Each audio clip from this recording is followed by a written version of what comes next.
I think as far as the usage goes, I think the thing with 1,000 Plateaus and Anti-Oedipus is that 1,000 Plateaus lends itself much more for application or for as a model to do your own thing, and Anti-Oedipus is a bit like it's laying foundations for Anti-Oedipus for 1,000 Plateaus, if I understand it correctly, but it doesn't really offer much for application to other things than what it actually does itself. All right, well, I think I'm going to go ahead and start moving us into today's reading. As always, thank everyone for joining. We are going to be getting through Chapter 3, Section 6, the Barbarian Despotic Machine today. Today I'm going to be doing a secondary recording. I'm trying to do a reading through the video chat. So we'll be videotaping everything that's happening inside of the chat and getting that up on YouTube. Trying that once again. So YouTubers out there, hopefully a handful of you will give us feedback and tell us what else you want. Let's see, any housekeeping. We are, as always, looking for more volunteers. We've got a lot of people who have gone back to school, a lot of people who are able to be less involved thanks to work, all kinds of things happening on the server. We always need help and support in a million different ways, whether it's, doing art, articles, all kinds of fun stuff for the zine, just general moderation, running reading groups. If you have any desire to run a reading group, do a reading group, you have a secondary book you want to read, feel free to join up on the server, join up in the volunteer chat, and tell us what you would like to do. We are here to support, as always. I think any other big news this week? Kent, Jack, anyone else on any other readings that are happening? Yeah, from the Quarantine Literature Group, I actually forgot to put the poll in, but I think just based on precedent, we're probably just going to end up going with finishing The Birth of Tragedy, which means reading chapters 15 to 25, I think it is, for this coming Sunday at noon PDT rather. And I think Simondon will be continuing at 11 a.m. PDT. Yeah, we may not have Kent. That's okay. I know we've got a bunch of other readings happening for Heidegger and the others, so feel free, again, join in, check in, and we'll get it going. Okay, and also on the other server, on Continental Philosophy, we would like to establish on Saturday a reading group for Schelling's late philosophy, his positive philosophy, and especially his philosophy of mythology. It's all in the planning at the moment, but we try to read him every day. Not every day, every Saturday on 10 a.m. PDT.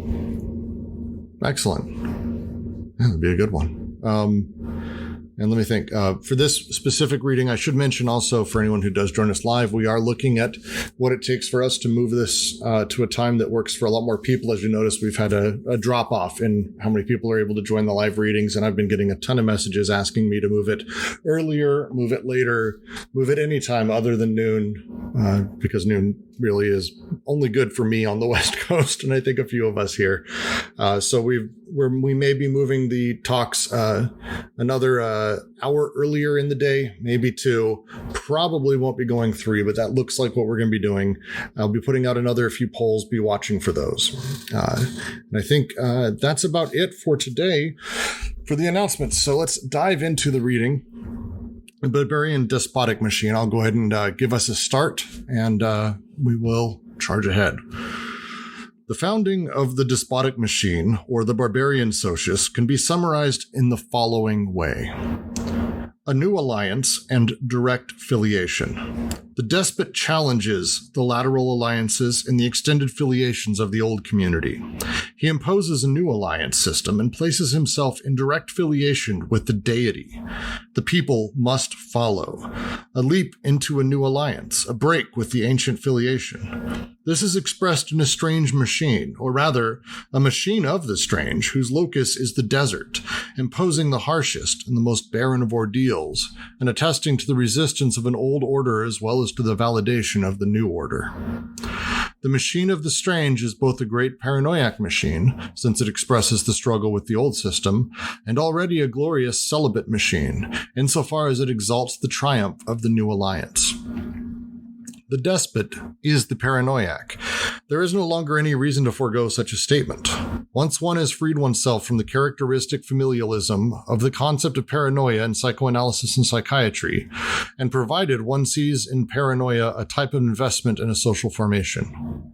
And new perverse groups spread the despot's invention, perhaps they even fabricated it for him, broadcast his fame and impose his power in the towns they found or conquer. Wherever a despot and his army pass, doctors, priests, scribes, and officials are part of the procession. It might be said that the ancient complementarity has shifted to form a new Socius. No longer the bush paranoiac and the encampment or village perverts, but the desert paranoiac and the town perverts. One thing I kind of got out of this section, particularly this paragraph, is the sense that the earth is going from sort of lush, if you will, or at least green, to aesthetic, right? To desert-like. So it's going sort of barren now, with the despot seemingly at least, perhaps not the center, but the nucleus of it. I think that absolutely places himself at the center. And the last handful of chapters have been really focused on how affiliation and our past debt to the sort of ever-recurring family line backwards to where everything started mythology-wise. To this, it's the deity truncates that ultimately and becomes the filiation line directly to the deity, the god, and everyone must take credit and is indebted ultimately to him instead of this long-standing filiation back. Yeah, I agree with you on that. The only reason I hesitate to say the center is because, and this section clarified it for me more too, is the role of his perverts, right? So like the example is going to be given of like Jesus has his Saint John, right? So like that started to click with me better, that it's not just the despot, right? It's the people who use the despot, whether it's perverse or perverting, right? Yeah, I'm pretty sure that line in this paragraph is supposed to be a joke. The new perverse group spread the despot's inventions. Perhaps they even fabricated it for him, right? Because that's paranoia. That's a joke about paranoia. Because you go around thinking that everyone is doing something, that there's like secret meaning that only you can see in what everyone else is doing, right? It's a joke. Get it? Haha, right? Because perhaps they really are doing that. Could I ask a question about the paranoiac machine? Yes. I just wanted to understand that sentence, just because I'm refreshing since it's been a while for me. When he's saying about freeing oneself from the familialism of the concept of paranoia and seeing an investment of social formation, this is just basically the sort of the original point that about the paranoiac machines, just even with the in the body without organs, right? That the reason they want to look at the despot, I don't know if they're considered the full body or not. I was getting confused with the body of the earth stuff, but that there's particular characteristics of paranoiac machines that they want to align with the despot that have nothing to do with the Oedipal triangle. Is that right? That's what I'm getting from it. I think someone with more psychoanalysis background could like talk about what particularly the role of the family is in paranoia. But I think that what they're getting at in this section is like there's a sort of that reinvestment of the codes, right? Where the despot is the paranoiac because he's going to come to the front of their society, right? In one of those genealogical ruptures, he's going to come to the front of the society and make everything about him, right? And that's why he's a paranoiac, right? And it's not like that everyone's going to attack him. It's that he is the one with that secret sort of affiliation to the deity, that sort of access truth in a new way, right? The overcoding thing. And that process obviously has nothing to do with the family, and it's sort of a political process. I wouldn't say despot is body without organs. I would say that the despot is overcoding the old codes of society, as that everything kind of has to do with him. It's necessary. Absolutely. We separate body without organs from the Socius. We're talking about the Socius here. The body without organs stands very separate from that. And we could... I believe at one point they even say that paranoiac machines are trying to break into the body without organs. So I think that's the phrasing they use very specifically. So they're not so much a repulsive force on the body without organs, but to just dive into, and again, I don't have the Freudian background in how he treats paranoiacs. I've only read Lacan, and I'm pretty dumb when it comes to Lacan. So to me, how I read paranoiacs is a paranoiac is someone who has understood that they don't know things, and they demand that knowledge, that desire for understanding everything, even though they have the impotence of not. That's sort of where paranoia comes from as a concept. In the paranoiac machine is the machine desiring to break into the body without organs, to understand where all debt is placed and how everything works at a basic level. And you can't, because that's not how it works. And so the despot being the paranoiac machine is the idea that they've basically been told and tell everyone that they are one step away from God. They are under God. They know everything. They control everything, but they absolutely don't. And so by nature, they're a paranoiac machine, is how I read that sort of coming about. Yeah. And that was so confusing for me for a long time, because I kept reading it like it was like paranoid, like as in, like, oh, people are out to get me, right? Like as if the despot was sort of this like persecutory thing, which obviously that's possible, but it's not really the main feature. Yeah, it's a part of the paranoiac sort of setup is that they understand that they don't know things, but they... The idea of paranoia as we know it, where someone's, got all these conspiracy theories and QAnon is around every corner and Trump is bringing down the network of pedophiles and all this sort of natural assumption around knowledge. It actually stems from a terrifying fear that they don't understand the world and that the world doesn't make sense and that they can't gather it. And that's where paranoia at a basic level is that sort of impotence around not knowing. I'll find a section on this real quick. Actually, it's probably worth us spending a moment on, because they go into paranoiac machines throughout this and desiring machines and how they sort of interact in the despot setup. So if someone would like to read this next section, or maybe we have more to talk about here, I'd perfectly fine with that. It'll be a moment. I would like to ask if they are talking about the founding of the Despotic Machine as a leap into a new alliance, a break within the ancient filiation. This is expressed in a strange machine, or rather in a machine of the strange. This machine of the strange, is it like a middle stage between the old and the new system, like a liminal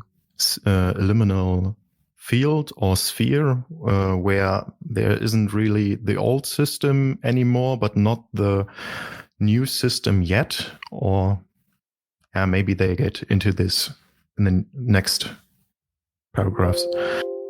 I sort of took it like not so much. I hate to say liminal here, but I took it more like it is doing the work, right? So it's not liminal as in you're going to end up in the post-liminal. It's how to say?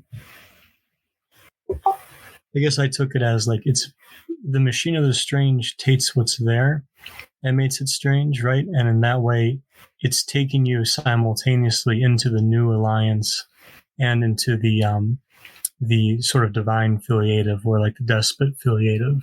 It's like when they say machine of the strange, it sounds to me like the way that this kind of makes a desert is by sort of responding to the primitive society and taking that memory and all that, and now starting to like overcode it or even like overlay upon it. And in that way, it's, I hate to say liminal, because then we're going to be like, okay, but when do we get to the post-liminal? It's we're actively in the process, right? We're actively in the territorializing process. Would someone like to read the next paragraph? I'll volunteer. Go for it. In theory, the despotic barbarian formation has to be conceived of in terms of an opposition between it and the primitive territorial machine, the birth of an empire. But in reality, one can perceive the movement of this formation just as well when one empire breaks away from a preceding empire, or even when there arises the dream of a spiritual empire, wherever temporal empires fall into decadence. It may be that the enterprise is primarily military and motivated by conquest, or that it is primarily religious, the military discipline being converted into the internal aestheticism and cohesion. It may be that the paranoiac himself is either a gentle creature or a raging beast. But we always rediscover the figures of this paranoiac and his perverts, the conqueror and his elite troops, the despot and his bureaucrats, the holy man and his disciples, the anchorite and his monks, Christ and his St. Paul. Moses flees from the Egyptian machine into the wilderness and installs his new machine there, a holy ark and a portable temple, and gives his people a new religious military organization. In order to summarize St. John the Baptist's enterprise, one author declares, quote, John attacks at its foundation the central doctrine of Judaism, the doctrine of the alliance with God through affiliation that goes back to Abraham, end quote. There is the essential. Every time the categories of new alliance and direct affiliation are mobilized, we are talking about the imperial barbarian formation or the despotic machine. And this holds true whatever the context of this mobilization, whether in a relationship with preceding empires or not, since throughout these vicissitudes, the imperial formation is always defined by a certain type of code and inscription that is in direct opposition to the primitive territorial codings. The number of elements in the alliance makes little difference. New alliance and direct affiliation are specific categories that testify to the existence of a new Socius, irreducible to the lateral alliances and the extended affiliations that declined the primitive machine. It is this force of projection that defines paranoia. This strength to start again from zero, to objectify a complete transformation. The subject leaps out the intersections of alliance affiliation, installs himself at the limit, at the horizon, in the desert, the subject of a deterritorialized knowledge that links him directly to God and connects him to the people. For the first time, something has been withdrawn from life and from earth that will make it possible to judge life and to survey the earth from above, a first principle of paranoiac knowledge. The whole relative play of alliances and affiliations is carried to the absolute in this new alliance and this direct affiliation. All right, there is quite a bit actually for us to break down inside of this one. I want to read through very quickly before we do. Holland, his little section, just a quick paragraph from him on despotism and the imperial inscription, because it's, I think, very applicable to this specific paragraph, but goes on. What is distinctive about this system of inscription is that the independence of voice and graphics characteristic of savagery disappears. Writing now aligns itself on the voice, but on a voice that is crucially absent, as Derrida has shown is true for all writing. The imperial domain is too large to be governed in person, so the state administers by written decree. The one subsystem of inscription has now become the signifier of the other. Writing moves into a position of visible dominance in practice, yet becomes subordinate to the absent voice it merely represents. Deleuze and Guattari thus call imperial inscription a system of subordination to distinguish it from the savage connotation. Two important consequences follow, and he goes through them. And we will actually get into the rest of that in the upcoming paragraphs. But the specific section when he's talking about the move and the switch to the despot and the way the filiation works, I think he's speaking to there. You're fine. We're just trying to piece through this stuff because it's dense. It is extremely dense. So do we want to, let's take off part of it then, and we'll just break it down because it is a lot. The part I'd like to focus on in the early part of the paragraph is when they talk about the paranoiac himself may be a gentle creature or raising beast, but we always rediscover the figures of this paranoiac and his pervert, the conquerors, and his elite troops. And then they go through a handful of examples of that.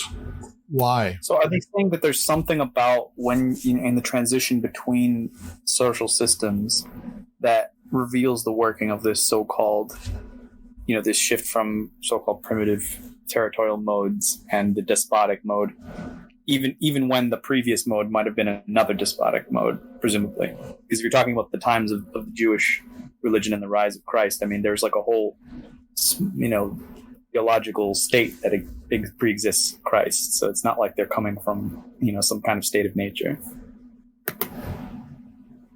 I think I'm thinking of it in terms of those genealogical jumps, right? We did like a rereading of Genealogy of Morals essays, essay number 2, and they're going to quote it in like a minute. But like that whole quote where like they come like fate, they appear as lightning, appears too terrible, too sudden. It's their like way of theorizing these transitions isn't that they transition slowly or gradually or even really have anything to do with actual states. It's more about jumps in like thought, the way that one way of thinking about society jumps to another way of thinking about it. And that studying those jumps and the way they're connected is illuminating. Yeah, I think part of the trick is like the word empire, right? And this role of like sort of a chosen person and their followers, right? That's why I think like it's not just the despot, right? It's the people, like the aristocrats or those who organize around the despot. So like to that point, if you look at like Jesus, if you want to use Christianity and Judaism, it might be that we can take Judaism at some level to be something like a primitive society here. And what the figure of Jesus does, right, is he's the Son of God. So you can already see like this could be a despot machine, right? Because you've got a spiritual empire coming into being with a chosen person, right? With somebody like, like Heliogabalus, right? The Son of God. And so with that, one of the first things he does is set up 12 followers who carry out its teachings, right? And he gives them authority. So you can see that part of what is critical here is like with a more central authority of the formalized state through the despot, you get the transference of power and this further development of a network of power, which is going to lead, I think, to this new alliance and to the need for a more direct filiation. The only thing I would say in response to that is that, and I know we don't always want to get lost in details when, just like, people critique Foucault for historical mistakes and stuff like that, when we're kind of talking more about the ideas. But even what they're saying, I mean, they did say between two empires. And I think that the problem with the whole example you gave is that not even aesthetically calling Judaism a primitive society, which I don't think it was, it's just like for us to follow this metaphor or this line of argument, for it to make sense, like that example that they give, I'm sure that the irony is not lost on that. This was like a sort of mini state that existed. It wasn't, Judaism was a very organized thing with a high priest, administered selected by the Romans and all this kind of stuff. So the idea of it as anything other than a similar kind of machine or whatever, like I don't want to get lost in this. I'm just saying, to me, it almost points to the opposite thing of what they're saying, that this is possible even in between two things that you would think, like it's not linear as, I forget who was just saying it before, that it's necessarily chronological, that it can happen between two presumably advanced Sociuses that are going through a huge upheaval. Well, and I don't see them as necessarily saying that it's a leap. It's one of those things that, and I know there's a lot of different views on how they interpret this, but to me it's the very small contingent events that push things into being moved. And when we're talking about we see the difference between empire and primitive as these drastically different things. They're saying actually no, it's a matter of how you trace your affiliation to other people in the primitive worlds. You'd sit around and you'd say, hey, that's Steve and I, we have these cousins in common because our great aunts got married 90 years ago, and I can trace that back forever. That's why we as a small cohesive group, sociologists may call monkey circles, are able to function and we're able to work. And so in the primitive tribes, we can move around, but we're one cohesive group to ourselves. What they're talking about is the trend for that switch where it's no longer I know Steve because of this, complex familial relations, but instead I know Steve because we both report to John, and John is God's son on earth. And because of that, we can actually deal with almost much larger monkey circles, because as they talk about the perverts that move around and work on his behalf, or our lords or priests or whatever it may be, are speaking on his behalf. And that's the necessity of words sort of translating from being, we're now talking about words from the despot from God, rather than just words being sort of connected to themselves, sort of in a thing. And so that switch may feel large to us, but it feels like what they're talking about here is actually no, it's the matter of Moses flees from the Egyptian machine into the wilderness and installs his new machine there, a holy ark and a portable temple, and gives his people a new religious military organization. These contingent events happen around this, but it's not a grand divorced world. There's a lot of small things that go into it, is how I read this. Yeah, definitely. There are these contingent changes and small events that add up, or something like that, or can even change nothing if they are not strong enough to formulate it this way. But is it like there are bifurcation points or turning points where one system turns into another?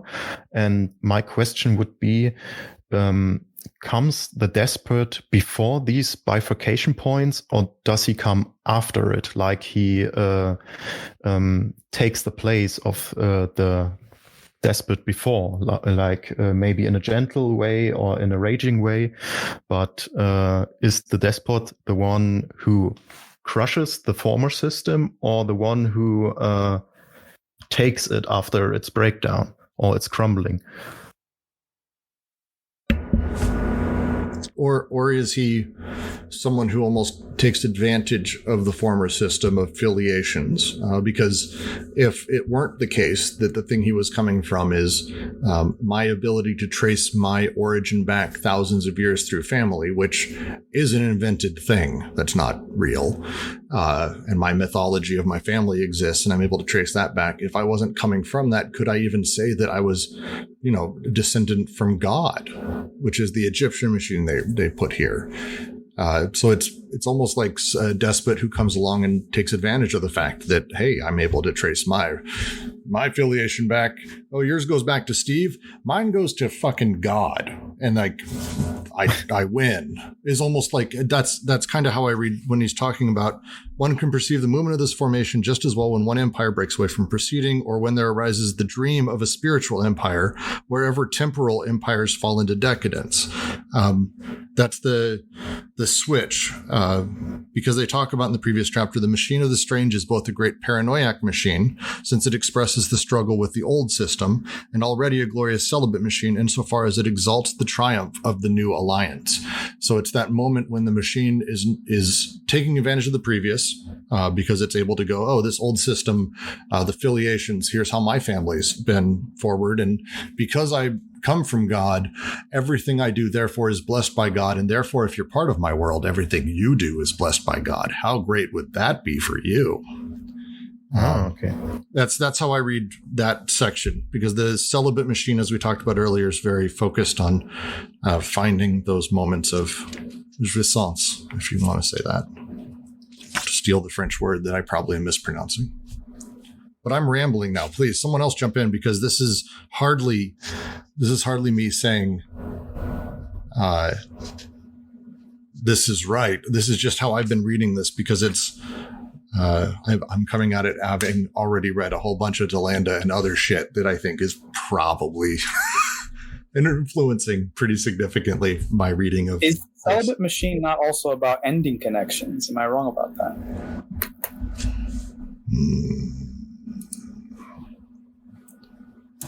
Give me a moment. I remember correctly, the Celibate Machine is about transferring like libidinal energy goes into the numinous, and it goes into voluptus, right? The third synthesis of consumption, and therefore consumption and consummation. So I think of it in terms of like the example of Kafka's penal colony they give, where I don't know if it's about ending connections, but it's definitely about consumption and like in some ways, right, subjectivity more directly, because that's the subject interfacing with the body without organs, and like going through the zones of intensities and experiencing things like the Heliogabalus effect. So if the consummation is sort of occupying that I can't pronounce his name, but you're occupying the coordinates that make you Heliogabalus. That's the consummation. Is the Celibate Machine the sort of machine that makes that process possible? Because I think Alois is right that celibate and consummation do kind of have opposite meanings, and I'm trying to square like how they can be two different parts of sort of the same process. That's what I remember too, Jackie, is that it has to do with that sort of occupying the coordinates of whatever type of subjectivity. Yeah, I mean the Celibate Machine. I don't know. I mean, I guess I would say like the Celibate Machine is the one that's working with the point sign as opposed to the signifier, right? And so, like in that sense, if I remember correctly, the Celibate Machine is like an ancient the Celibate Machine is an ancient paranoiac machine. So I remember correctly, it's I don't want to say it's inscribing, but it's like when you have that moment of, so that's what it was, or that's what it is. That's the Celibate Machine, and the recognition of the effect that one was experiencing, right? Like where they give the example of Columbus simulating a whore. I have a wonderful piece I'm reading through right now. I'm going to copy and paste the necessary section. I'll link to this in a moment. But just to read it aloud. On first pass, DNG posit three machines: paranoiac, miraculating, and celibate. The first produces partial objects. The second, resonance between these objects. The third, the celibate machine, interrupts reproduction, produces pure intensities, and opens onto a new humanity and new organism. These three machines we quickly discover correspond to the savage machine, barbaric despotic machine, and civilized capitalist machine, the three dominant world historical modes through which desiring production comes to be made to desire its own repression by means of coding, overcoding, and axiomatization. I will link. This is actually a really interesting article. I'm going to read through this a little bit later. We'll talk about it in the review tomorrow, but it's a really nice breakdown of that, because it is a lot of what they're talking about here, especially as they move towards the end of the paragraph we just finished. We're only 2 paragraphs in. Wonderful.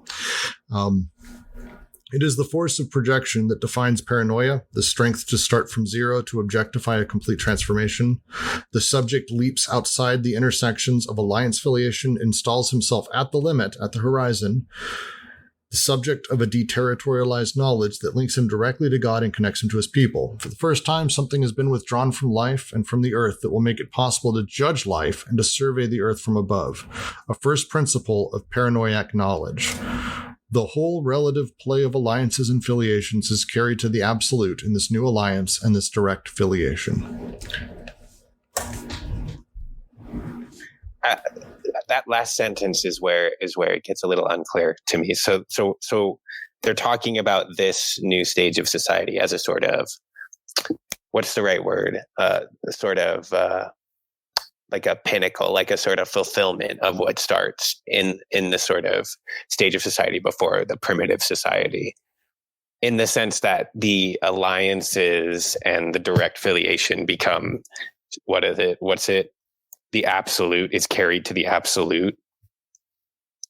And I guess at the same time that represents the sort of genealogical break, while it also represents a kind of fulfillment. Well, it's a fulfillment of what is prefigured in the primitive society, right? Because the alliant and the filiative are modified, right? They're overwritten in a sense. I mean, like in a literal overwriting way. And there's sort of, I don't know if I want to use the word reterritorialized, but they're taken into this new society when someone places themselves through paranoia as the new limit of the society. And I want to say to Alyosha's point too, with the criticism of what I said, it kind of helps too to like, I think they're right to think about this in terms of like, it's also could be like an empire responding to an empire, or an empire being born out of a new one, like the example of Moses leaving Egypt and starting something in the desert, right? So you've got Egypt in the desert, and you've got Judaism qua Moses, if you like, springing up in relation to it, in response to it, rather. So the alliant and filiative get carried forward, but also overridden. And I'm just letting you know, I am continuing to record the video. Craigbot's been having a lot of issues. We probably won't be able to get him back in here. So I am still recording on my end, so we're okay. I mean, I guess the thing I'm taking from this is just that piece about, from the first time something has been withdrawn from life, and it will make it possible to judge life and to survey the earth from above. So for whatever reason in this shift, they see it. I guess it's the kind of, I know I'm misusing this word, but like the kind of architectonic knowledge that is required to be able to map out, territory and begin to deterritorialize things and create abstract quantities, I suppose, citizens or subjects of this like state-like entity. It happens at this point, and what precedes it, I don't remember the language they use, but I imagine that whatever kind of knowledge they see in the primitive territorial machine must have to do with some kind of local, or I don't know, like they talk about the relationship with the earth, I think. Maybe someone can correct me on that. But no, yeah, you're right. Yeah, it's the full body is the body of the earth versus the full body is the body of the despot, right? Where this paranoiac is going to come in and be like, I am like at once withdrawn from life because I have this, sort of otherworldly intelligence, but at the same time, I'm going to make possible this sort of subjecthood, this sort of state. It's I know everything. It's the paranoiac stepping in with paranoiac knowledge that I'm able to fill in all the blanks for you because God himself has deigned me to know this. I'm going to continue reading the next paragraph because I think it starts getting into a lot of this, and I think it's any last points before I move on. All right. It remains to be said that, in order to understand the barbarian formation, it is necessary to relate it not to other formations in competition with it temporarily and spiritually, according to relationships that obscure the essential, but to the savage primitive formation that it supplants by imposing its own rule of law, but that continues to haunt it. It is exactly in this way that Marx defines Asiatic production. A higher unity of the state established itself on the foundations of the primitive rural communities, which keep their ownership of the soil, while the state becomes the true owner in conformity with the apparent objective movement that attributes the surplus product to the state, assigns the productive forces to it in the great projects undertaken, and makes it appear as the cause of the collective conditions of appropriation. The full body, as Socius, has ceased to be the earth. It has become the body of the despot himself, or his god. The prescriptions and prohibitions that often render him almost incapable of acting make him a body without organs. He is the sole quasi-cause, the source, the fountainhead, an estuary of the apparent objective movement. In places of mobile detachments from the signifying chain, a detached object has jumped outside the chain. In place of flow selections, all the flows converge into a great river that constitutes the sovereign's consumption, a radical change of regimes in the fetish or the symbol. What counts is not the person of the sovereign, nor even his function, which can be limited. It is the social machine that has profoundly changed. In place of the territorial machine, there is the mega machine of the state, a functional pyramid that has the despot at its apex, an immobile motor, with the bureaucratic apparatus as its lateral surface and its transmission gear, and the villagers as at its base, serving as the working parts. The stocks form the object of an accumulation. The blocks of debt become an infinite relation in the form of the tribute. The entire surplus value of code is an object appropriation. This conversion crosses through all the syntheses. The synthesis of production with the hydraulic machine and the mining machine. The synthesis of inscription with the accounting machine, the writing machine, and the monument machine. And finally, the synthesis of consumption with the upkeep of the despot, his court, and the bureaucratic caste. Far from seeing in the state the principle of a territorialization that would inscribe people according to their residence, we should see in the principle of residence the effect of a movement of deterritorialization that divides the earth as an object and subjects men to the new imperial inscription, to the new full body, to the new Socius. They come like fate. They appear as lightning appears, too terrible, too sudden. I mean, I think this is interesting. That sentence just there, far from seeing the state as the principle of territorialization, it's actually, the idea of residence is itself an effect of the movement of deterritorialization. Even just that is an interesting move, I think, because common sense would kind of attribute a sort of solidity to the cartography of a state that seems obvious because you're in it and you're an effect of it. But I'm still piecing through that thought, but that actually makes sense to me. As someone who's not very familiar with Marx's critique or description of the Asiatic production, where is that and what is that in? It feels familiar, but not a thing I've read significantly. If there's anyone who knows Marx, please. Otherwise, I'm going to turn to Google. I know that it's controversial within Marxism. That's basically all I know. That seems to be the first thing that is on the Wikipedia page as well. Is how controversial it is. Great. I can't speak too much to what it is formally, but... Oh, we called it Oriental despotism. Yeah, that's going to go over well. Sorry, go ahead, Jack. Oh, sure. But it kind of speaks to what Alyosha was just reading, right? It's this kind of double vision between like the land and the state owning the land, right? It's in the sense that the people in the rural communities keep producing on the farmland and that, but the state makes its primary concern with the ownership of that land, which is of course its own, but also the appropriation of that production. Because I think that is kind of the transcendent point they're trying to make, is it's like we're looking at the earth from the standpoint of the despot all the time, right? As though the despot sits above the earth. It seems to be, yes, that actually, I'm just rereading the little section on it in here after a little bit of Googling.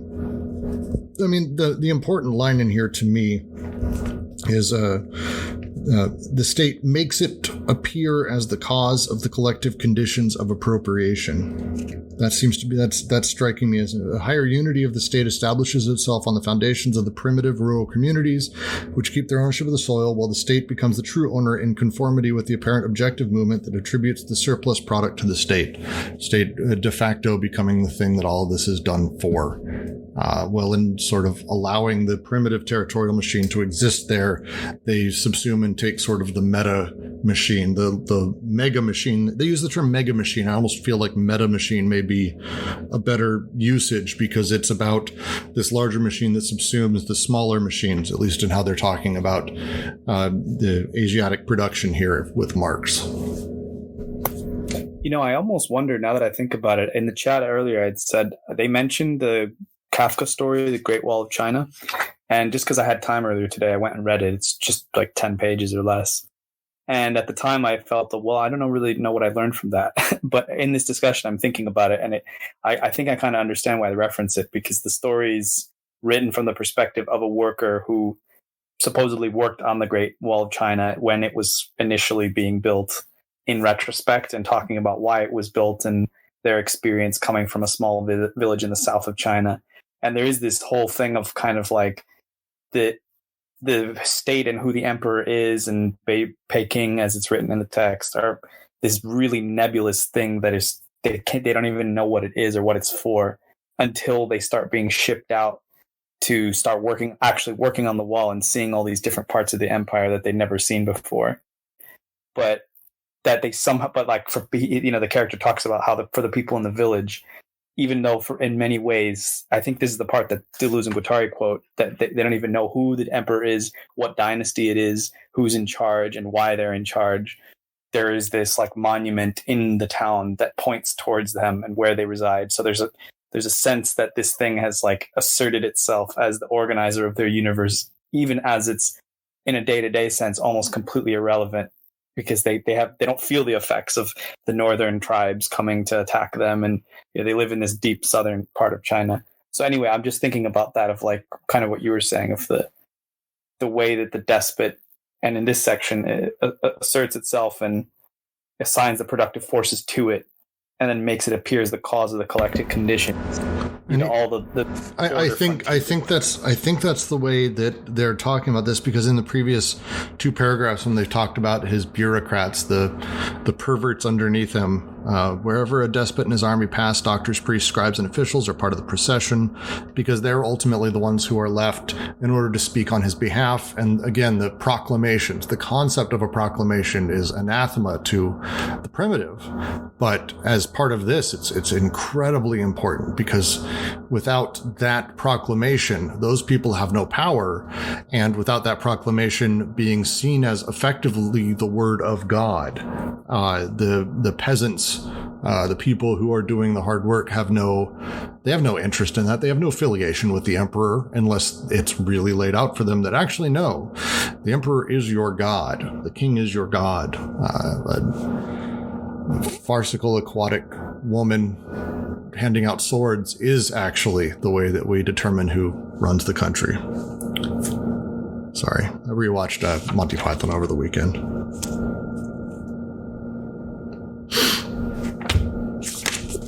Yeah, and I think it's important too to look at what's going on too in terms of like what the state does, right? And I think the passage that's really relevant here is the entire surplus value of code is an object of appropriation. So, right, like it's not just the actual production. The state is also working on the surplus value of code. They continue this conversion process through all the syntheses. The synthesis of production with the hydraulic machine and the mining machine. The synthesis of inscription with the accounting machine, writing machine, and the monument machine. And finally, the synthesis of consumption with the upkeep of the despot, his court, and the bureaucratic caste. And I think a lot of what they're talking about when they talk about Marx's look at Asiatic production, however troublesome the original text may be, I have no concept. It seems to be how they're talking about this taking over the primitive system, that it wasn't just, a singular event that suddenly, bam, everything's done, that these things happen, this happens in one location, and then the despot, the religious figure, whatever it may be, spreads out, and they begin lords who work for him slowly spread. I mean, that's effectively how despotism sort of transferred across the world. And that seems to be how they're talking about that move from primitive to despot happens. Is that bureaucratic caste going far and wide and speaking about the new affiliations and new alliance that you have with the new Son of God, if you will.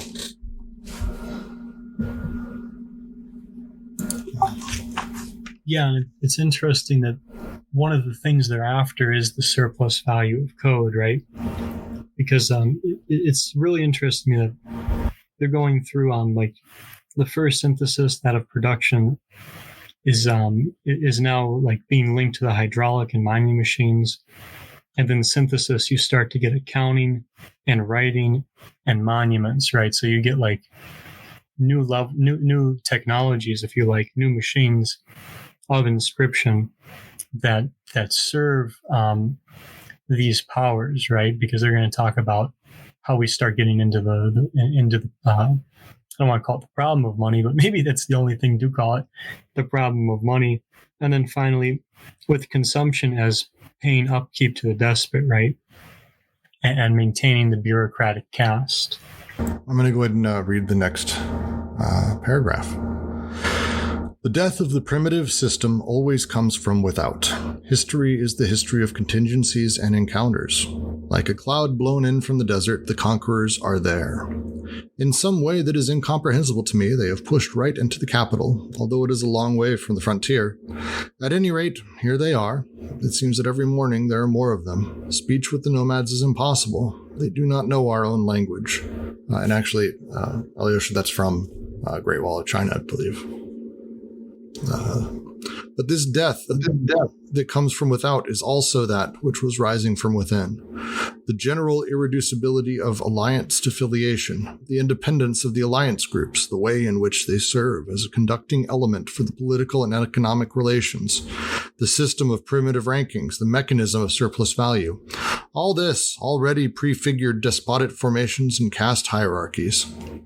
And how does one distinguish the way in which the primitive community remains on its guard with respect to its own institutions of chieftainship and exorcises or straitjackets the image of the possible despot whom it threatens to secrete from within, from the way in which it binds up the symbol, a symbol that has become derisory, of a former despot who thrust himself upon the community from outside long ago? It is not always easy to know if one is considering a primitive community that is repressing an endogenous tendency, or one that is regaining its cohesion as best it can after a terrible exogenous adventure. The game of alliances is ambiguous. Are we still on this side of the new alliance, or already beyond it, having fallen back, as it were, into a this side of that is residual and transformed? Related question: What is the feudal system? We are only able to fix the precise moment of the imperial formation as that of the new exogenous alliance, not only in the place of former alliances, but in relation to them. So I think this is getting further to the point that, like, especially from a genealogical standpoint, right, the way primitive society has the territorial machine of the filiative and the alliant does prefigure the despot and the parent setting themselves as the new paranoiac limit, and sort of taking those aspects of the territorial machine, those aspects of the memory, if you like, and the investments thereby, and taking them into this next step of society where the despot becomes the limit. Yeah, that makes a lot of sense. It comes right after that Nietzsche quote too. So they're sort of getting at the process of genealogy in this paragraph. I support that read. I do too. There's some really good lines in this paragraph as well that I really like.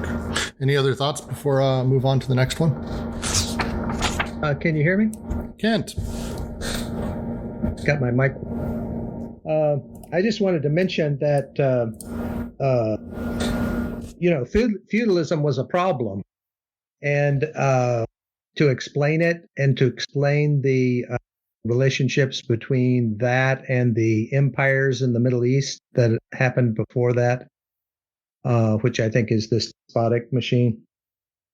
But the interesting thing is the only other place in the world where there was feudalism was Japan. And so a lot of work went into trying to understand feudalism in Japan and compare that to feudalism in Europe. And so part of the thing with feudalism in Europe is it came out of a dieback of the population. So, at the end of the Roman Empire, one of the reasons the Roman Empire ended was there was a precipitous dieback of the population in Europe. And, several historians that I've listened to tapes about this, they say that this is probably the most important historical fact determining, European civilization was that dieback. And so anyway, I just wanted to mention that in Marxian theory, they were kind of assuming the European model, but the European model, it turned out, was an anomaly, and the only other one that they could find was one in Japan.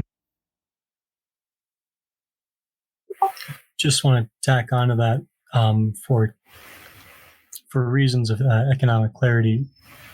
Feudalism is not capitalism. I'm not saying Ken said that, but just to make sure we're clear, like, we haven't made it to capitalism yet in either the despot or the feudal systems. No, at this point, we're basically moving into the despotic, which is, as I mentioned earlier, only sort of part 2 of a 3-part series of the different issues. All right, I'm going to continue moving on then. I believe we're on this new alliance. This new alliance is something altogether different from a treaty or a contract. What is suppressed is not the former regime of lateral alliances and extended filiations, but merely their determining character. They subsist, more or less modified, more or less harnessed by the great paranoiac, since they furnish the material of surplus value. In point of fact, that is what forms the specific character of Asiatic production. The autochthonous rural communities subsist. Autochthonous rural communities subsist and continue to produce, inscribe, and consume. In effect, they are the state's sole concern. The wheels of the territorial lineage machine subsist, but are no longer anything more than the working parts of the state machine. The objects, the organs, the persons, and the group retain at least a part of their intrinsic coding, but these coded flows of the former regime find themselves overcoded by the transcendent unity that appropriates surplus value. The old inscription remains, but is bricked over by and in the inscription of the state. God, I'm going to re-say that, sorry. The old inscription remains, but is bricked over by and in the inscription of the state. The blocks subsist, but have become encasted and embedded bricks, having only a controlled mobility. The territorial alliances are not replaced, but are merely allied with the new alliance. The territorial affiliations are not replaced, but are merely affiliated with the direct filiation. It is like an immense right of the firstborn over all affiliations, an immense right of the wedding night over all alliances. The filiative stock becomes the object of an accumulation in the other filiation, while the alliance debt becomes an infinite relation in the other alliance. It is the entire primitive system that finds itself mobilized, requisitioned by a superior power, subjugated by new exterior forces, put in the service of other ends. So true is it, said Nietzsche, that what is called the evolution of a thing is a succession of more or less profound, more or less mutually independent processes of subduing, plus the resistances they encounter, the attempts at transformation for the purpose of defense and reaction, and the results of successful counteractions. I mean, that essentially that Nietzsche quote is the entire paragraph. Am I wrong on that? That seems like Nietzsche put it very well and simplistic, unless I'm misreading. Yeah, I mean, I think the Nietzsche quote explains what it looks like to watch the Alliant go into relation with the new Alliant, and the filiative go into relation with the despotic filiative. Right, it's a series of things they're not isolated, but they're unique, and yet their connections lay back into the territoriality of it. And just to say what Alyosha is saying in chat, this helps explain the persistence of features within different systems and how village units, for example, can continue to persist while being retooled for a new function. I think that's, again, they're talking about a lot of breaking down between filiative relations, but even at that point, it allows the primitive, as they talked about in the previous chapter, the primitive machine is able to continue to function inside of the different villages or areas, as it did in the Asiatic production Marx talked about. But that can all be subsumed by this larger meta machine that is the state, that's able to repurpose why it's being done and what ultimately that's all being done for. It's a slow bit that is bricked over by and in the inscription of the state. But the old inscription remains. I like that sort of visual. Yeah, and I think that's right, because it's not like an empire gets rid of everything that came before, right? It carries the stuff forward even though it changes. I just want to point out what I thought was one of the more important sentences. The filiative stock becomes the object of an accumulation in the other filiation, while the alliance debt becomes an infinite relation in the other alliance. Right, so you can see how like there's this polarity between the primitive and the despotic, where the despotic sets itself up, especially because it's paranoiac, in counter relation to the primitive, but in doing so, it also extends debt at this kind of an infinite quality, while also taking the filiative stock into an accumulation within the new filiation, right? Kind of like it goes to Brooks' point about like there's this aspect of things getting subsumed, but you also have the economic and politicality of it going on toward like a level of infinity, right? With the only limit being that of the despot.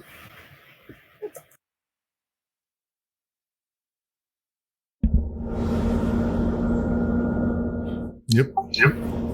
Although, as we saw, right, Caesar can be killed.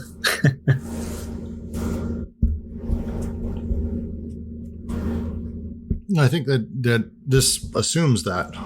Ultimately, again, it's about the machine of the state and how it handles those filiative alliances between and they use the word autochthonous throughout this. And they make a very hard point that what ultimately is subsumed is that they're the aboriginal, the savage, whatever term they want to use, the Aboriginal people that have no history of colonization, that they are directly subsumed by this process and how that happens. And I think we're able to very much go throughout history and find a lot of times where that's the case, where even we still have today Aboriginal peoples who are still, living in some system that's related to that, but are subsumed in their own ways. And they talk about that's the Nietzschean line at the very end of Succession: more or less propound, more or less mutually independent processes of subduing, press the resistances they encounter. It's all the different things that allow some system of the original primitive to continue, but definitely also changes how the despotic interacts with them. All right. I'm going to continue reading unless someone else has another point or wants to do the reading. No. I'll volunteer if no one else would like to. All right, go for it. Okay. It has often been remarked that the state commences or recommences with two fundamental acts, one of which is said to be an act of territoriality through the fixing of residence, and the other an act of liberation through the abolition of small debts. But the state operates by means of euphemisms. The pseudo-territoriality is the product of an effective deterritorialization that substitutes abstract signs for the signs of the earth, and that makes the earth itself into the object of a state ownership of property, or an ownership held by the state's richest servants and officials. There is no great change from this point of view when the state no longer does anything more than guarantee the private property of a ruling class that becomes distinct from the state. The abolition of debts, when it takes place, is a means of maintaining the distribution of land and a means of preventing the entry on stage of a new territorial machine, possibly revolutionary and capable of raising and dealing with the agrarian problem in a comprehensive way. In other cases where redistribution occurs, the cycle of credits is maintained, and the new form established by the state, money. For without question, money does not begin by serving the needs of commerce, or at least it has no autonomous mercantile model.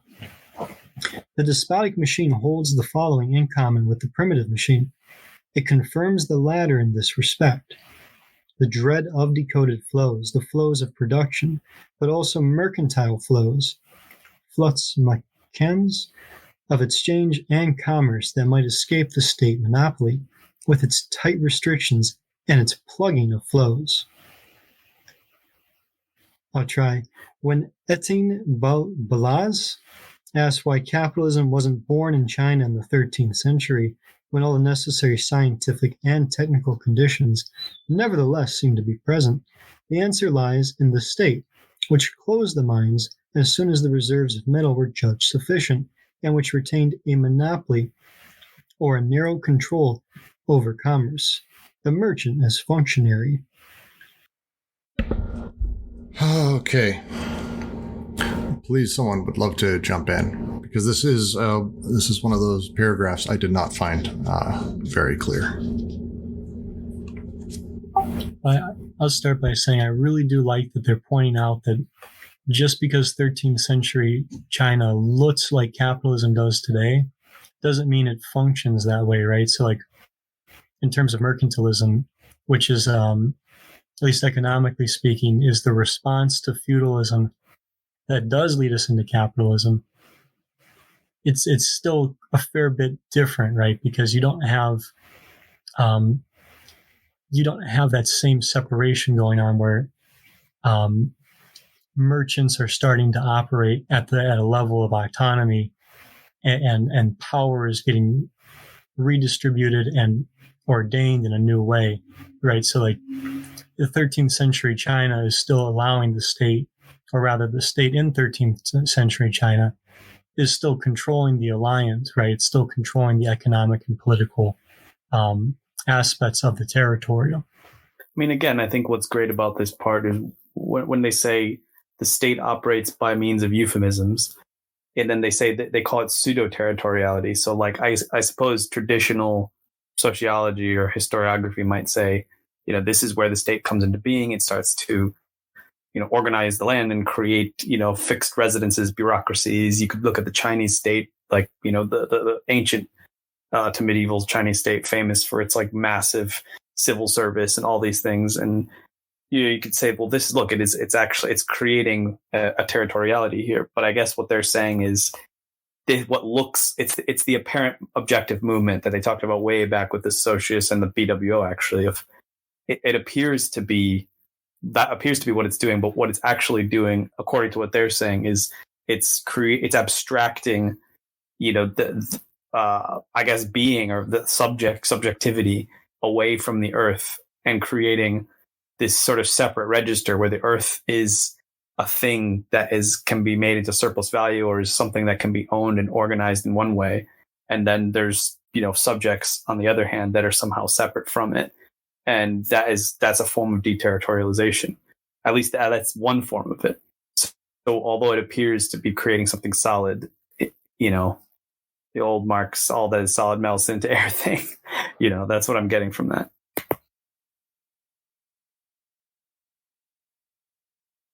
Well, and to me, the big point they're really trying to push here is the state creates money. Money is not necessarily there as we may know it today, where it's there for commerce, for me to buy goods and things like that. But ultimately, it's about the state's control of debt.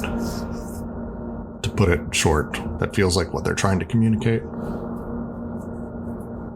Yeah, if folks have a chance, you can take a look at it. It reminded me of this bit from early on in David Graeber's Debt, First 5,000 Years, where he talks about the consortium of English bankers that made a loan of over £1 million to the king to receive a royal monopoly on the issuance of banknotes. And he kind of goes into why this creates this infinite debt cycle. I'll just go ahead and read this section because it's worth for the people who aren't going to be looking. What this meant in practice was they had the right to advance IOUs for a portion of the money the king now owed them to any inhabitant of the kingdom willing to borrow from them or willing to deposit their own money in the bank. In effect, to circulate or monetize the newly created royal debt. This was a great deal for the bankers. They got to charge the king 8% annual interest for the original loan and simultaneously charge interest on the same money to the clients who borrowed it. But this only worked as long as the original loan remained outstanding. To this day, the loan has never been paid back. It cannot be. If it ever were, the entire monetary system of Great Britain would cease to exist. It's one of those moments of the book I will remember. It's a really excellent book, by the way. Graeber's Debt. Excellent book.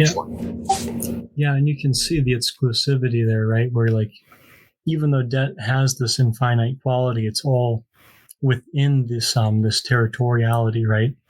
So like, if you want to, I don't know too much about the UK, but if I think back to Judaism, in regards to this territoriality, right? Like you have the year of Jubilee where debt is wiped away every 50 years. But I think the major point that you and Alyosha are making is that in wiping away that debt, this only affirms the process of debt, right? So like when I think about Richard Wolff, who talks about like the year of Jubilee and that, which is why I bring this up, is there does seem to be like an implicit connection with a discourse Marxism is having today, even though it does serve to counterbalance debt, it does so within the affirmation of debt, right? This is why the state speaks in euphemisms. Well, I'm going to go ahead and actually just dive right into the next paragraph because I think it's a long one, and so I may get to a point where I take a break. It's an awkward one. It's whatever. The role of money in commerce hinges less on commerce itself than on its control by the state. Commerce's relationship with money is synthetic, not analytical. And money is fundamentally inseparable, not from commerce, but from taxes as the maintenance of the apparatus of the state. Even where dominant classes set themselves apart from this apparatus and make use of it for the benefit of private property, the despotic tie between money and taxes remains visible. Basing himself on the research of Edouard Mill, Michel Foucault shows how, in certain Greek tyrannies, the tax on aristocrats and the distribution of money to the poor are a means of bringing the money back to the rich and a means of remarkably widening the regime of debts, making it even stronger by anticipating and repressing any reterritorialization that might be produced by the economic givens of the agrarian problem. I know I wasn't reading ahead enough, so I said Michael instead of realizing who I was talking about. As if the Greeks had discovered in their own way what the Americans rediscovered after the New Deal, that heavy taxes are good for business. In a word, money, the circulation of money, is the means for rendering the debt infinite. And that is what is concealed in the two acts of the state. The residence or territoriality of the state inaugurates the great movement of deterritorialization that subordinates all the primitive filiations to the despotic machine, the agrarian problem. The abolition of debts or their accountable transformation initiates the duty of an interminable service to the state that subordinates all the primitive alliances to itself, the problem of debts.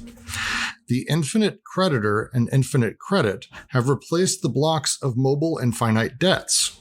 There is always a monotheism on the horizon of despotism.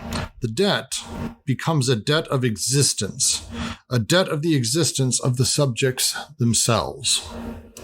A time will come when the creditor has not yet lent, while the debtor never quits repaying.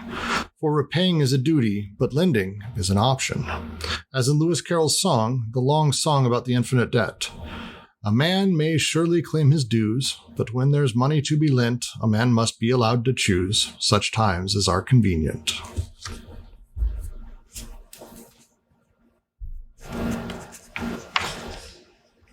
Yeah, I'm with you, actually. Although, Alyosha, everything, now that I'm you've brought Graeber in. It's in my head. I'm like, this feels like he's read this a lot. There's a great series I can link online of back and forth. It seems like a symposium on David Graeber's debt, I think on crooked timber. And they engage a lot of these themes, and there's some critiques as well, because I think that there's a lot to critique in that book. But just some of the basic premises I do think is quite valuable for this discussion.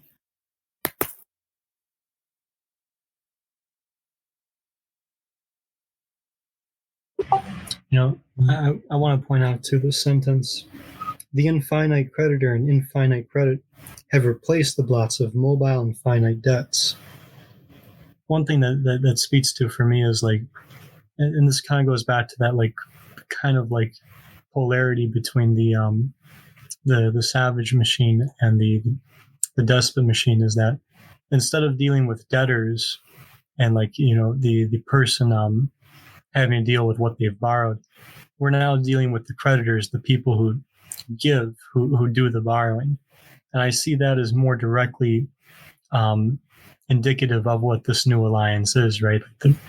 What money does here is it's not Socius yet, but rather what it seems to do here is that it ties back to the taxation that all flows right back to the despot themselves. So in that way, right, like, and because it flows back to the despot, so too does it flow back to like the bureaucracy and like the aristocrats thereby, right? So at that level, we're starting to see this sort of like the privileging that comes with the new alliance system, the distribution of power going more to those people who have this political horizontal relationship with the despot, and thereby the money is flowing back to them through taxes, and therefore it's in relation to the despot as Socius. And for anyone who's a Foucault fan, I would love to know where he has this conversation about Greek tyrannies and taxes on aristocrats. Would love to understand that. It sounds like from Lou's saying, so I was looking because it says in the footnotes 1971, but obviously these are published in different kind of collections in English. I narrowed it down to either the will to know or penal theories and institutions, but it seems like Lou's saying it references the will to knowledge, which sounds like the will to know. So that must be the collection that it's in. Yeah, to know is right.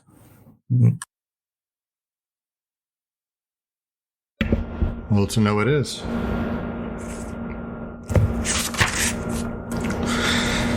All right, I'll continue on. The despotic state, such as it appears in the purest conditions of Asiatic production, has two correlative aspects. On the one hand, it replaces the territorial machine. It forms a new deterritorialized full body. On the other hand, it maintains the old territorialities, integrates them as parts or organs of production in the new machine. It is perfected all at once because it functions on the basis of dispersed rural communities, which are like pre-existing autonomous or semi-autonomous machines from the viewpoint of production.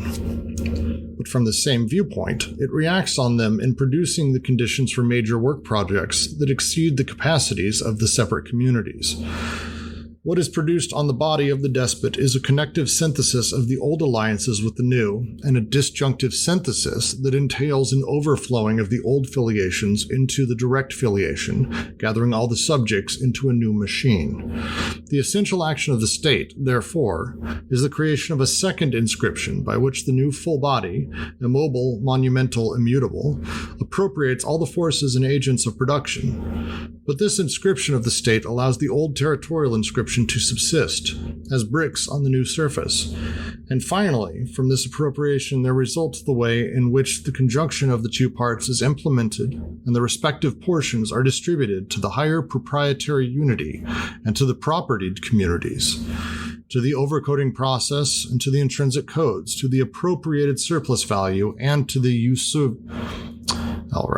usufruct put into use, to the state machine and to the territorial machine. As in Kafka's The Great Wall of China, the state is the transcendent higher unity that integrates relatively isolated subaggregates, functioning separately, to which it assigns a development in bricks and a labor of construction by fragments, scattered partial objects hanging on the body without organs. No one has equaled Kafka in demonstrating that the law had nothing to do with a natural, harmonious, and immanent totality, but that it acted as an immanent formal unity, and reigned accordingly over pieces and fragments, the wall and the tower. Hence the state is not primeval. It is an origin or an abstraction. It is the original abstract essence that is not to be confused with the beginning.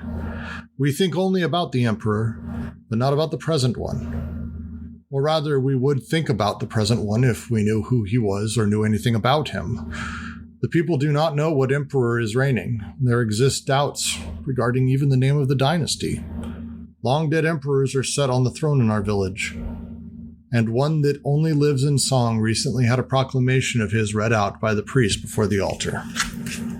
I'd just like to say that, this is how Kafka is representing, the emperor, but actually everyone knew the name of the emperor, for instance, in China, because they would avoid the characters in his name. And so they would have to know what those characters were to avoid them. And that's how they date things, Chinese dollars. The substitution of other characters for characters that would overlap with the emperor's name. Right. I think I haven't read Great Wall in a long time. But I think a lot of Kafka was obviously not a historian in this sense, but it was very much about sort of how these disparate parts were brought together to become part of a whole, even though they had no concept of what others were doing, what they were doing, or how it fit into a larger piece of anything. The sort of discordant nature of the construction of the Great Wall, as it did happen, is that no one really knew what they were working on until it got there. And by the time they got there, the piece that they were building, they still weren't from their place effectively small on the ground, which is the phrasing that I think is used a lot inside of the writing. Their place on the ground, they can't see the sky view, which is what the emperor's job is. The emperor's job is to say how this works, where it goes, how it's laid out. He's the one who has the God's eye view of all of China and knows what's needed. I am just the peasant and I'm moving this rock, and I need to be told how this rock affects everything. And I think their point here is less that they don't necessarily know the emperor, but that the emperor is so deeply disconnected from the peasant directly that he doesn't know the peasant's name. The peasant may not concern himself significantly with who the emperor is at any time. The current emperor may not be a direct deity in the same way that past ones are. And I think that's the connection they're making, is that there's just such a discordant existence between the dynasty and between the people it rules. It's a deep abstraction. It's not something that the people deal with, I think. Alyosha, you just read it. Yeah, I think you're mostly right. And I think probably the other reason that I realized I didn't explain about the story is that he goes into this great detail about the character, about how the workers themselves who just do the kind of everyday stuff, they're indiscriminately brought in and about from anywhere. But there's like a class of, I don't know, not middle management, it's like lower than that, but the kind of the planners, just the masons and the engineers who have to oversee the individual sections, who there's this whole like fury in the statecraft that they can't just send them out to the wilderness and have them build a wall for 5 years and get depressed and lonely, but that they that the wall it's not built in continuous line, it's built in fragments, and they're brought to a fragment that is nearing completion, or is that it's about to be complete, and they can see it finished and be congratulated for it, and then move to another portion. The point is that I think it matches what Deleuze and Guattari are saying about the ruling over all these aggregates, again, because it's not done in any kind of coherent, total way. It's done in a million different spots until those spots are eventually joined together. And I don't know all the details, but I do know historically that there was at least, it took a very long time to build, and there were huge, huge gaps in it for very long periods of time. So I think that might actually line up historically. I wanted to read a quick sentence because I think too, though, there's the position of the emperor might be, at least I'm thinking about it a little differently. So they write, as in Kafka's The Great Wall of China, the state is the transcendent higher unity that integrates relatively isolated subaggregates, functioning separately, to which it assigns a development in Brits and a labor of construction by fragments, scattered partial objects hanging on the body without organ. So, like, part of the way I'm reading this is, like, there is this, like, fragmentary nature here, but the state is also providing a means of unity, right? Because fragments suggest belonging to some kind of whole, right? So like a complete text or a complete collection of texts, what have you. And that fragmentation appears to be in relation to the state, right? So this is seems to be a compounding in some ways of how the Socius does provide this kind of, or rather the state in this territorial representation does provide a unification, but it's also the fragmentary nature that we're seeing. So there is a kind of intimacy here as I'm reading it. I think there is, and I think that, to me, a lot of what they're getting at overall when they're talking about the move from the primitive to the despotic is, how we talk about how people handle their labor and what the point of it is, and maybe a bit on the noble savage side, but when they talk about, the earnings of a tribe or the affiliation or the family and what you kind of do with your labor throughout all of it, they went in depth about how, you're going out, you're hunting, you're taking care of, you've got your group, and everyone very much is able to see the impact of their work. And we're starting to get far more into the place of alienation from our labor and understanding all of that. Well, I said it's maybe a lens I'm seeing it through, because it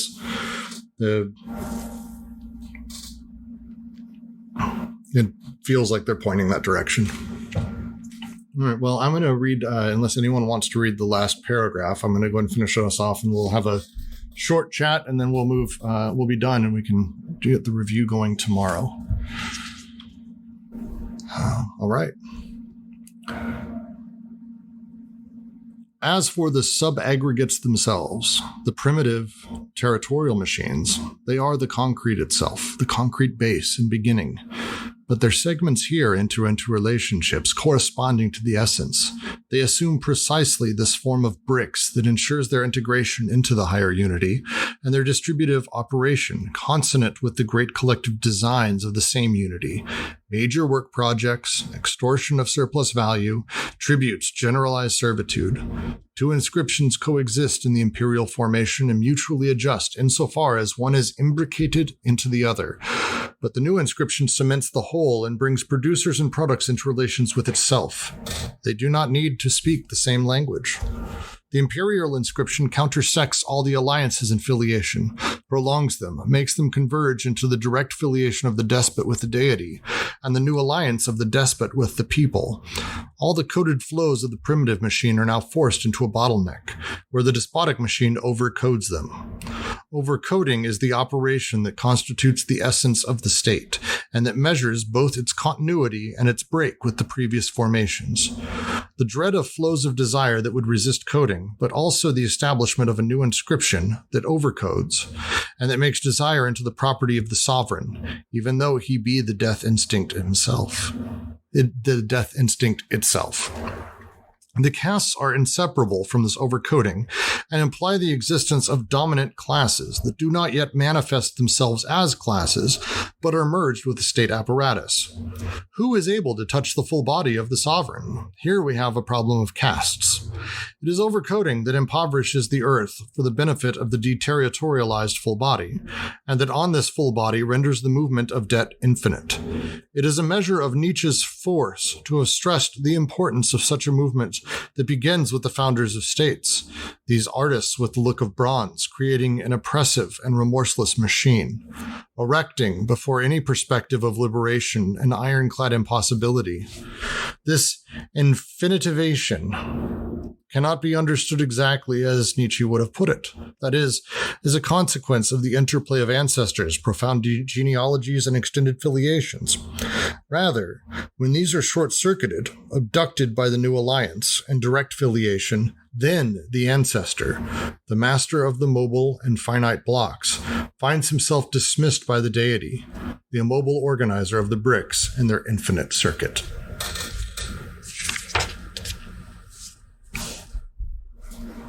I have a big question around that last section, and I'm going to just ask,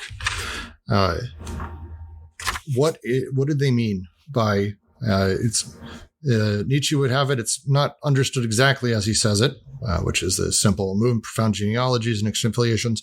Rather, when these are short-circuited, abducted by the new alliance and direct filiation, then the ancestor they call the master of the mobile and finite blocks.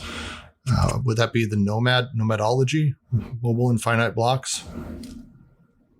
I'm trying to understand this last two sentences. This is not fun. Well, I think one thing that should be remembered is that if you look back at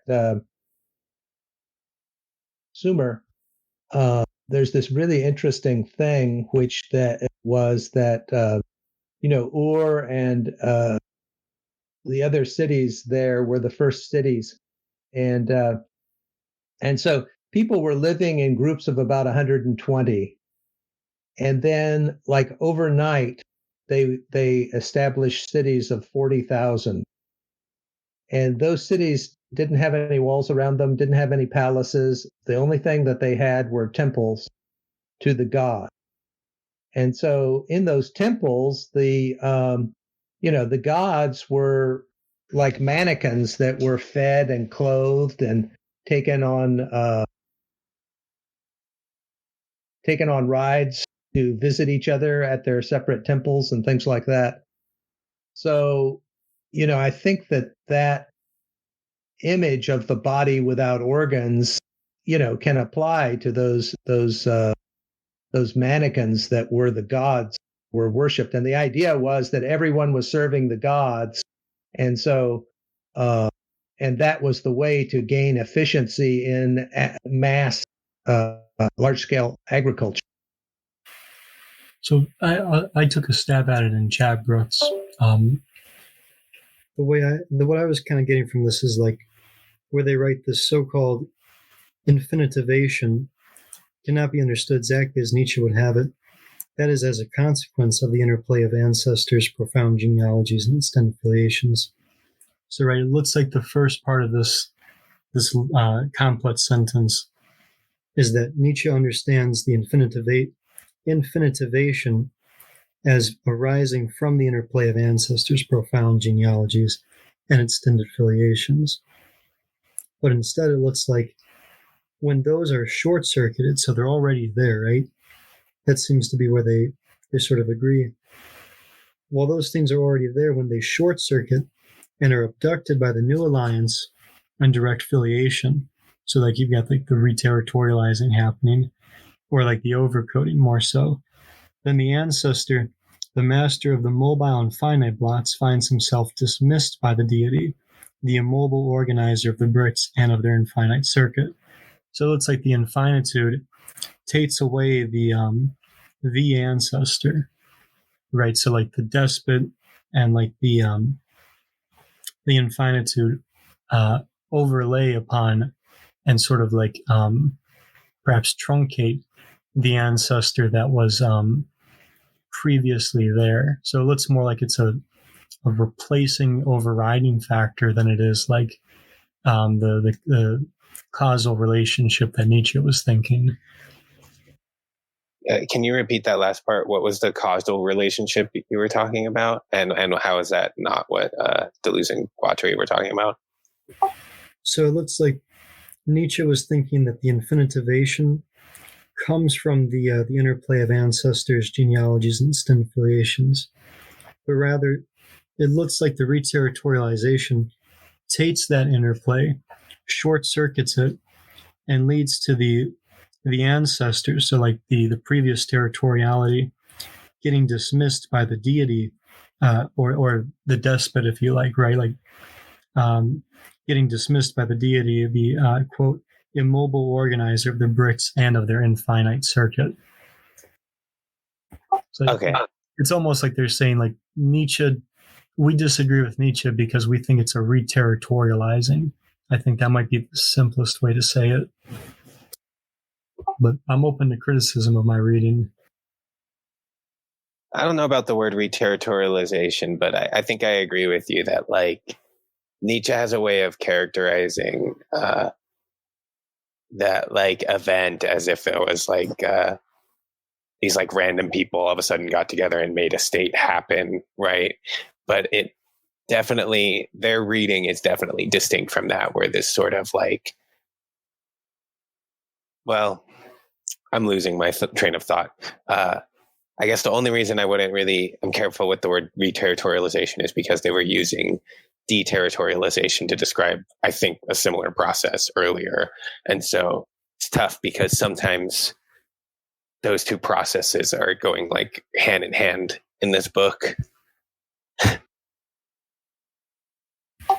Yeah, and that's fair then. So to amend what I said, we can say that the change that seems to be happening is that there's an extension of the previous territoriality, right? The previous primitive system of the affiliative and alliant that's going into this infinitude, but it's based around, I think, the ancestor being replaced by the deity, and therefore the ancestor as the master of the mobile infinite block is being dismissed, is being overridden, especially through power, by the deity, or by the more specifically by the despot and perhaps his perverts. Okay, so I'm going to try saying it a different way, because I'm not going to disagree with anything you're saying right now, because I don't know if I fully grasp it. This is the problem. To me, when they refer to blocks, they referred to blocks a lot, but they've only done it once they began using the allegory of the Great Wall as Kafka wrote it, which is literally about small groups of people producing and placing blocks without knowing where they go, moving blocks, all of that. So when they refer to then the ancestor, they're talking about the primitive machine that is taking place in the Aboriginal locations inside of China, these tiny little towns. And that is where you make the blocks for the ancestor. That's what the blocks get produced for inside of those things. The blocks would be a semblance of debt, but by creation of the blocks, you're doing it in a debt to the ancestor, the master of the mobile and finite blocks. They're able to be moved. They're able to be changed around. The ancestor is the reason you do those things. However, inside of these towns at this point, and that is, he's talking about sort of the narrator of the book. And again, 10 pages worth reading of the Great Wall, Kafka's Great Wall. I think he's talking about the narrator here going through and the mental break of, I built these blocks. Once upon a time, I would have built them and it would have been to a shrine, or I would have built these blocks and built a house inside of the village. My ancestor would have determined, because of my filial relations and alliances inside of the village, that would have set it up. However, now the blocks are actually set by this new master, and this is the deity, the immobile organizer of the bricks. They don't view the state or the godson or the emperor as being everywhere at once. He's immobile, but from a god's eye perspective, overseeing it. And the blocks ultimately become, as they use the term, infinite circuit. I can't help but think that is a reference to their ultimate usage in this one large series of blocks and the debt that is interplayed between them on behalf, because they're laid out in a connective fashion throughout the wall. It feels like they're leaning at something a little bit more poetic than I was originally taking it when they talk about the blocks. Yeah, I think I agree with you. Just to make one quick point, I think, too, we would stress that in the previous system, the debt terminates. But the point here is that there's an infinitude that's coming into being. So like with your example of like I would have built a house and it would have been over with. Now because the state sort of sits above and owns the earth, or at least that transcendent aspect of the state makes it appear that the state owns the earth and therefore your property, right? Because that's part of the representation. That debt is never going to end, right? There's always going to be, at least from a modern standpoint, there will always be property taxes. I was just going to say, I pasted in an image of this in chat, and I think it could be helpful because this is from much earlier in the text, from page 40. I'm just going to read a piece of this. They're still in the throes of talking about desiring machines and the schizo, quote unquote, here, but they explicitly use this language. So they say, how could part of a flow be drawn off without a fragmentary detachment taking place within the code that comes to inform the flow? When we noted a moment ago that the schizo is at the very limits of the decoded flows of desire, we meant that he was at the very limit of the social codes where a despotic signifier destroys all the chains, linearizes them, biunivocalizes them, and uses the bricks as so many immobile units, the construction of an imperial Great Wall of China. But the schizo continually detaches them, continually works them loose, and carries them off in every direction in order to create a new polyvocity that is the code of desire. Every composition and also every decomposition uses mobile bricks as the basic unit. I'm skipping ahead here. These bricks or blocks are the essential parts of desiring machines from the point of view of the recording process. They are at once component parts and products of the process of decomposition that are spatially localized only at certain moments, by contrast with the nervous system, which is a great chronogeneous machine, a melody-producing machine of the music box type with a non-spatial localization. There's a lot to unpack there, but I find it useful. Jesus Christ, that's fantastic. Where is that? I'm just going to stop you right now. That's page 40. Page 40? They have an entire section on bricks? What the fuck, man? This is early. This is in my Penguin edition, at least. Or sorry, no, that was in the PDF that I found. But I think it's really useful because, like they're saying here, so the bricks are essential parts of desiring machines from the point of view recording process. They talk explicitly here about how, they're contrasting the immobile use of those bricks in that imperial organization, as they're calling it, with what the schizophrenic supposedly does by carrying them off and pulling them in all these different directions. So I think if we pull back, we go, okay, humans sit there, we have a shit ton of desire pushing up, desire flows are just existing. The schizo, who has no reference to any of this, would just be taking bricks and going fucking everywhere and doing some crazy cool shit with them, probably, who knows, but everywhere. But what happens with the original machine, the primitive territorial machine, because of the affiliations, because of who I'm born into, how I'm born, that determines where my bricks go and what they're used for. And it's very direct. It's things that I'm around, and the energy from my bricks goes into that.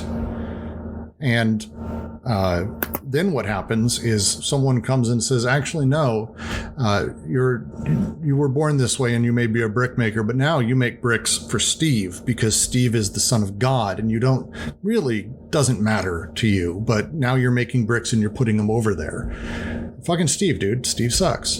And he's all over the place. But, so it's, what we're talking about is the slow coding of those original flows. And, cause I'm reading through and it is page 40 in my version, but it feels like this is literally what I had such a hard time with this earlier. I'm going to have to go back and reread this. Well, I'll reread this for tomorrow. It's really spot on, but it's talking through the flows basically being coded into bricks and what we do with those bricks in a lot of different ways, which is directly what they're talking about in this section, actually. One-to-one, not even an allegory. Like they're one-to-one talking about the same fucking thing. Yeah, I mean, Muski's right when they said that they planned that far ahead, because it's clear that they're using the same analogy. They're probably thinking of Kafka here. But I think we could probably think of the bricks as well as kind of in that discussion of the whole, breaking the signified thing of like, this is like signification without meaning or purpose necessarily. The bricks are produced, they're endlessly produced. And in different regimes, they get ordered and used for different reasons. I thought one thing that was useful in this section as well is that in the one we just read in our current section, they describe the organizer as the immobile organizer. But actually in this one too, they also say the bricks as so many immobile units for the construction of an imperial Great Wall. And I think that's interesting too, because it kind of brings the image of they're organized into this structure, this other thing, and they're supposed to be given a fixed meaning. So it kind of evokes that signifier signified thing. It appears to have a clear articulation of what it's for, and every brick has its place in this wall. It's a specific spot that has been ordained by this process. Whereas, the schizo supposedly, removing them and moving them in all other directions kind of reveals the fact of, well, they're not actually immobile. That that's not their nature to be that way. They've just been organized that way, I guess is what I'm getting at. I really like that. And just because I want to quote Muskie in the chat, basically, yes, the rule is I've finished reading Anti-Oedipus. Guess it's time to read Anti-Oedipus. That's how it feels. And it's maybe even worse than that. Hey, I finished reading a section of Anti-Oedipus. I better start over every fucking time I read a new section. Just start at the beginning. It becomes a recursive book constantly. I think with that, though, I am going to call the day and say thank you guys very much for joining us for this read-through today. Same bat time, same bat channel. Tomorrow we'll have our review, and I'm going to read through that section. And please toss your follow-up questions in the chat above.